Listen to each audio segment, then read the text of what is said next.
Hi guys and welcome back to my channel. Today's video is going to be a anxiety and depression update with 5 tips that I feel like I could offer you to deal and handle anxiety and depression. So let's get started. So just a basic background story on myself. I got diagnosed in 2014 with postnatal depression after I had my daughter Sophia. It was a pretty sad, upsetting time. I knew there and then that I had postnatal depression, and I pretty much got fobbed off by the doctors, and it turned out that I had to basically explain exactly how I was feeling and that I wanted to get in a car and drive and never come back. And that's when she turned around and she agreed that I had postnatal depression after all that. Yeah, so I dealt with that. I got given medication. I was on fluoxetine, and they basically just kept reviewing the situation to see how I was getting on. Eventually it came to a point where I stopped the antidepressants. I went back to work. I seemed to get myself into quite a good routine.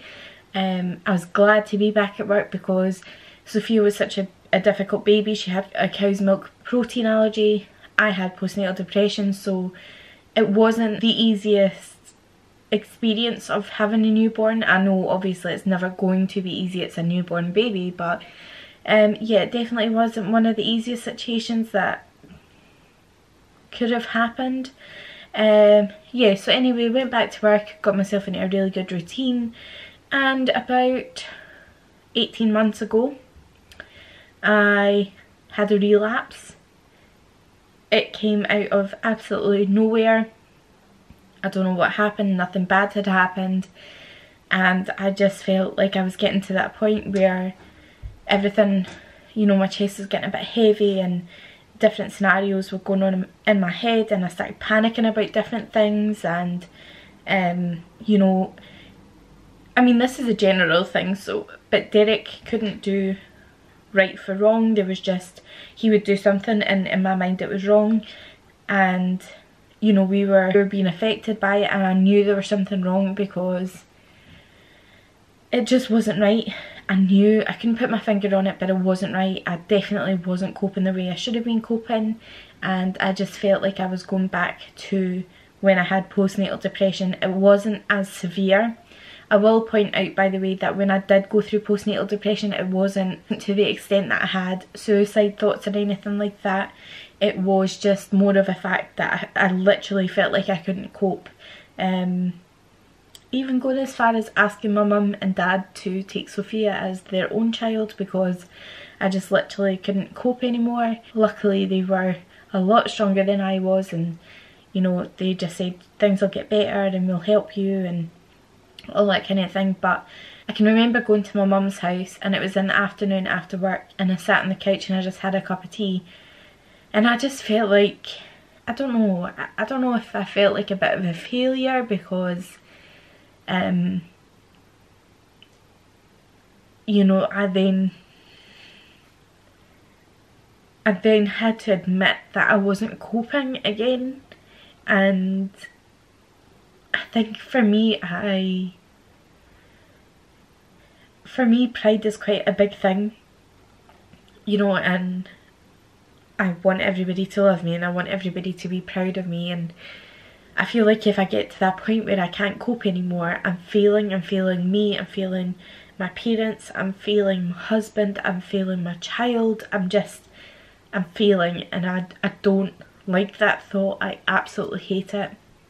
But I can remember sitting on the couch and I turned to my mum and I just said, I think I need to go to the doctors again. I'm not coping.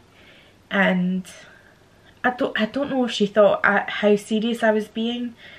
She was quite taken aback and she was like, what do you mean you're not coping? And I was like, I just feel like I'm reverting back to my ways when I had postnatal depression. Something isn't right.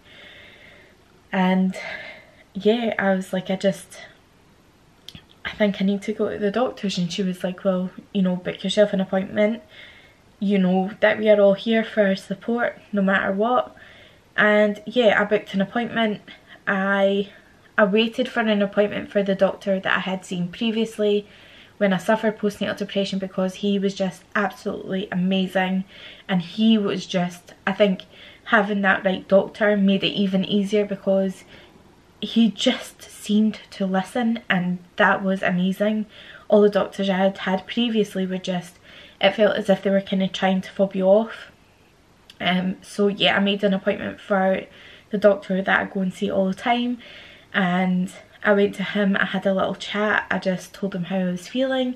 Nothing had happened. I just genuinely feel as if the weight and the world is on my shoulders. I cannot explain why, which I think not being able to explain why you feel the way you do is probably worse than when you do know like what's going on in life, because you know, he went through, was your childhood good? Were you abused? Do you drink? Is there drugs involved in your life? You know, are you getting abused? Is there anything that's triggered this off for you to feel the way you have? And there genuinely wasn't anything that I could think of. The doctor then told me that there is a chance when you suffer either postnatal depression or anxiety and depression that you will at least experience it 3 more times in your lifetime, which is quite a lot if you think about it, depending on how long the sessions of depression last.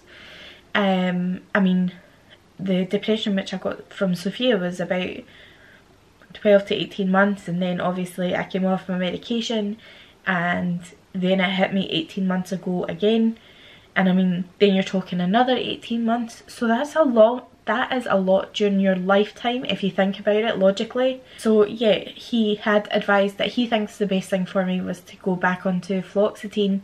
That's what helped me in the past, and yeah, so he put me on 1 tablet a day, and he would just keep a close eye on me and monitor me just to see how I'm going, and that was fine. It then got to a stage where I felt like although the tablets had worked, they still weren't working to their full capacity. I made another appointment with the doctor. I went back and just basically I was honest with him and just said, you know, although they have helped that bit, they've taken like the edge off of like the unhappiness and stuff like that, still not right. I don't know what to do. And he had suggested putting my tablets up to 2 a day, again just to monitor me for the next 6 months. Then when we get to that 6 months, he would monitor me again. And yeah, from the day that I got put up to 2 tablets, I remained on the 2 tablets for the rest of the time. I then had my like yearly review in January or February, because that was about the time that he said that he would like to start weaning me off them. And yeah, I went to the appointment and spoke to him, and I had said that a doctor that I'd previously seen, because he wasn't available that day, had suggested, he had suggested just coming off of them, which was a real worry to me. And he said that he is quite happy for me to be weaning myself off of them. If I'm not ready to come off, then that is absolutely fine. I expressed my concerns because I felt a bit apprehensive. I don't know if I don't want to depend on them, that's the problem. I don't want to be in a mind frame where I am dependent on antidepressants to get me through the day. But at the same time, I need to know that my mind is clear enough and strong enough to make the right decisions and, you know, make myself happy and make my family happy, and for me to be in a happy circle. So I knew that this was all relying on that one decision. Anyway, once I'd spoken to him and he had said that he's quite happy for me to either wean myself off them or just keep myself off them, he had said just basically come back, let me know how you're getting on. So we are now in April, which obviously people know. So from February to April I have not been on antidepressants, and to be honest, I can't say I've noticed a huge difference. I feel a lot stronger than I was 18 months ago. You know, there's still I think from my own personal experience, I am not talking on anybody else's behalf. I'm not saying this is how you should feel, or, you know, everybody's different, everybody deals with things differently, everybody's body deals with things differently. But for me, I know that going forward for the rest of my life, now that I've had this, you know, there's always that chance that it's going to creep up again. And I just have to deal with that if it comes. But I also know that the medication for me made me deal with things a lot better and a lot easier, whereas now I'm a lot more conscious of how I deal with things. So, you know, if I feel like things are getting too much, I feel like I need to take myself out of that situation. And, you know, instead of caring about other people and other people's situations, as selfish as that might sound, I also need to be careful of my own mental health, because I don't want to end up in a position where I need to go back to the doctors onto medication again and go through the whole domino effect. I just don't want to go down that route. I'm not saying that I will never take medication again. I have absolutely no qualms about medication. In fact, I think it is a bloody brilliant thing. Some people, there's a big stigma against medication and depression and anxiety, and, you know, it's such a huge thing, and it's one of the things that I set out when I started my YouTube channel. If you go back to like some of my very first videos, it was all about postnatal depression and depression and all that kind of thing. There is no reason for the opinions and stigma around it. It's just, there's no need, there's absolutely no need. I come from a family that is quite traditional in the fact that, you know, when they were younger, nothing like this existed, and, you know, there was no such thing as medication and all this kind of thing. And I understand that, I totally understand that, but we are now in the 21st century, and I, for one, firmly believe in medication. I have trialed and tested it. I know for a fact it works. It worked for me. That specific brand might not work for everybody, but there is something out there.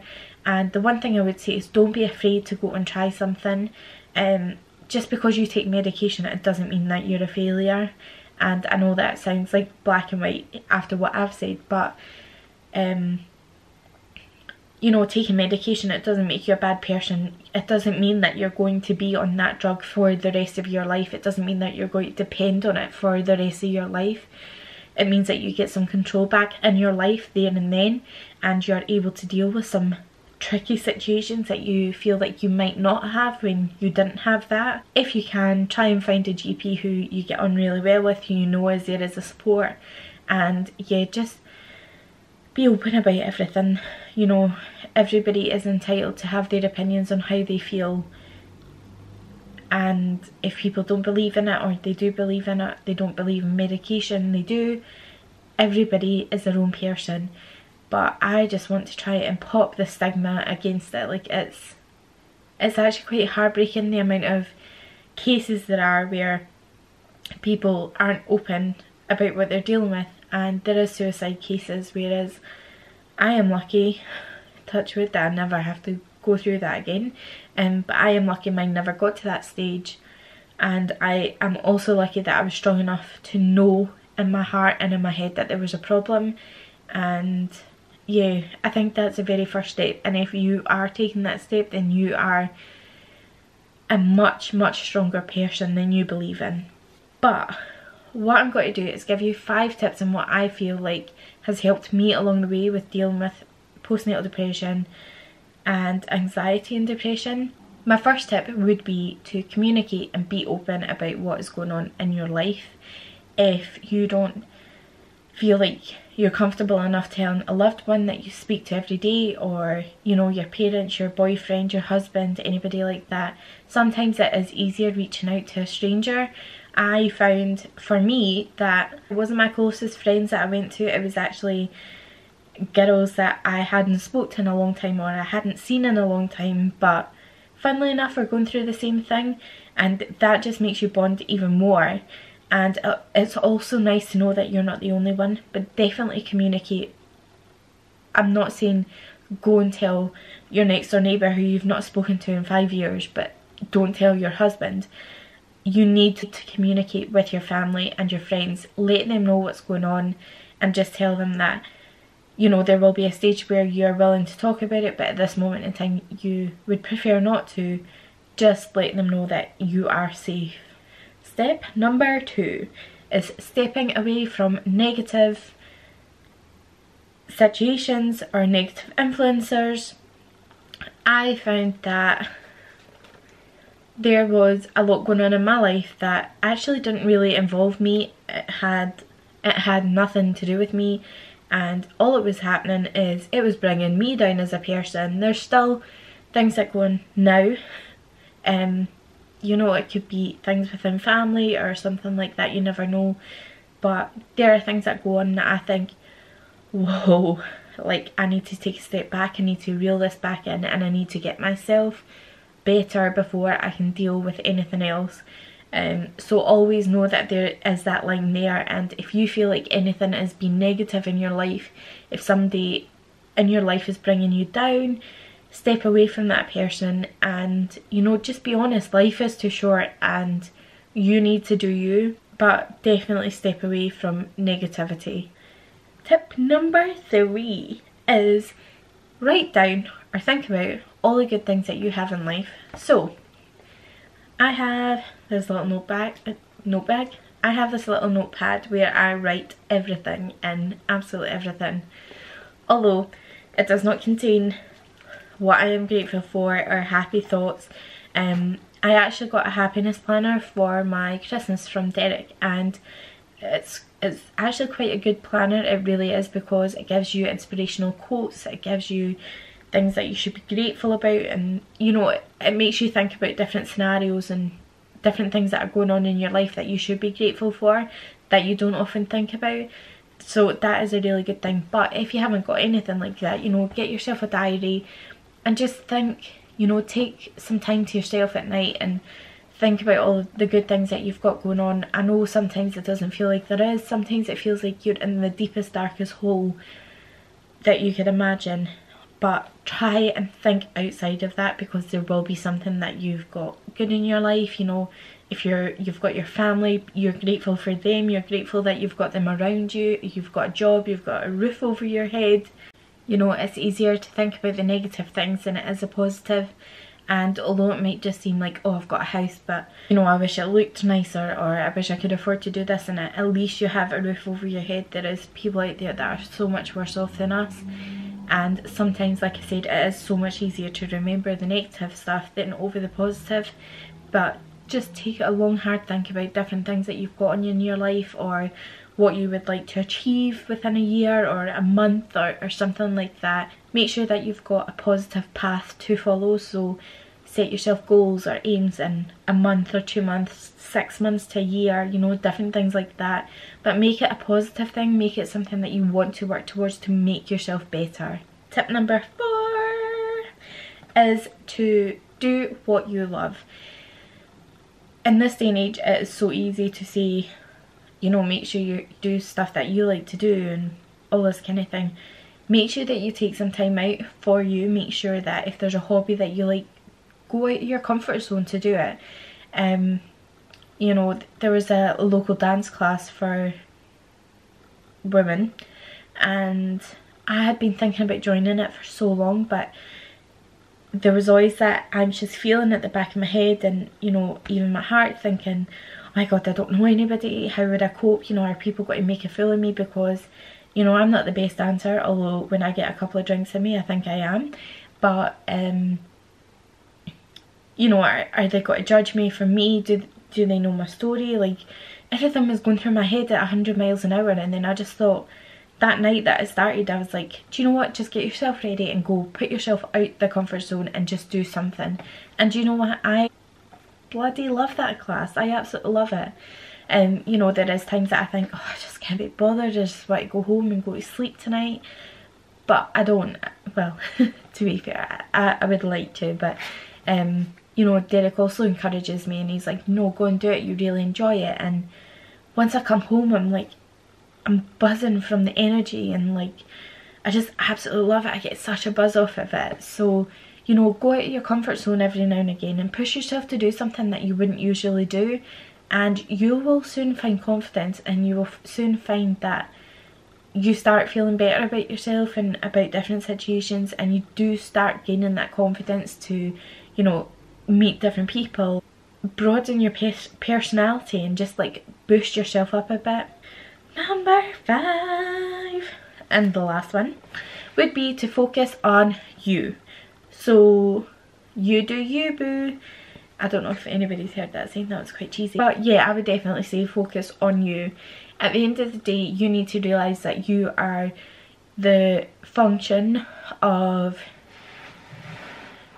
you know, if you have kids or a partner, you are the only person that can keep that together. Don't get me wrong, partners are there as a partnership to encourage you and keep you going, but you also need to be there and focused in yourself to know to do something and push yourself.